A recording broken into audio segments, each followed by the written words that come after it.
We're all familiar with the name Zeref Dragneel. The name belongs to one of, if not the biggest antagonist we've ever seen throughout the Fairy Tail series. And alongside with that, it also belongs to the leader of the Alvarez army, which, as we know, is one of Fairy Tail's biggest problems right now within the manga.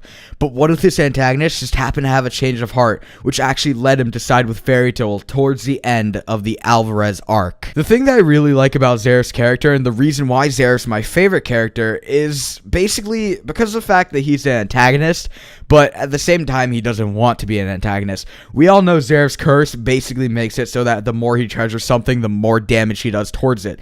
We've seen this as an example when he killed Mavis. He killed her because he loved her so much. He's lived with this curse for over 400 years, and it's come to the point where he's just kind of given up on life. But with this, we know that Zeref is an antagonist by choice in any means whatsoever, and it's just kind of slowly seeped into the antagonist role because of his curse and because of what it makes him capable of. Along with the fact that Zeref isn't bad by choice, thus allowing him to have a change of heart, this could also be the loophole that we're looking for in regards to saving Natsu from the inevitable death he will face within the Alvarez War after Zeref dies. Just a general recap for those of you guys who are a little bit shady on it. Basically, Zeref is Natsu's lifeline. For those of you guys who don't remember, Natsu is attached to the Book of E.N.D. In fact, Natsu is the Book of E.N.D.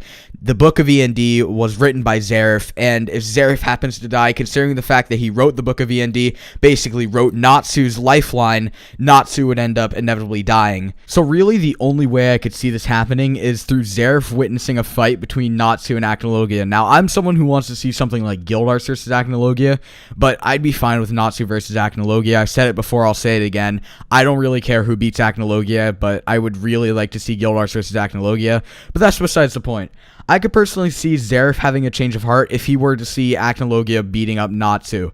Now, we all know that Acnologia is slightly more powerful than Natsu, if not a lot more powerful than Natsu, and I think that if Zeref witnessed his younger brother, who he did everything for, he waited 400 years for Natsu, he recreated Natsu after he died, he loves Natsu, but if he saw Acnologia beating on Natsu, I bet he'd seep into the bigger brother role, and he would go in, he'd have a change of heart, he would beat the living shit out of Acnologia. Zeref versus Acnologia, I think that would be a really, really cool fight, but I think that can only happen if Natsu fights Acnologia and Zeref is nearby witnessing it. Anyways, that's going to wrap up this video for today. If you guys did enjoy, go and show your support with a like rating. Tell me in the comments below, would you guys like to see Zeref join Fairy Tail's side towards the end of the Alvarez arc? Also, would you like to see Zeref versus Acnologia? I know I personally would. That'd be a pretty cool fight.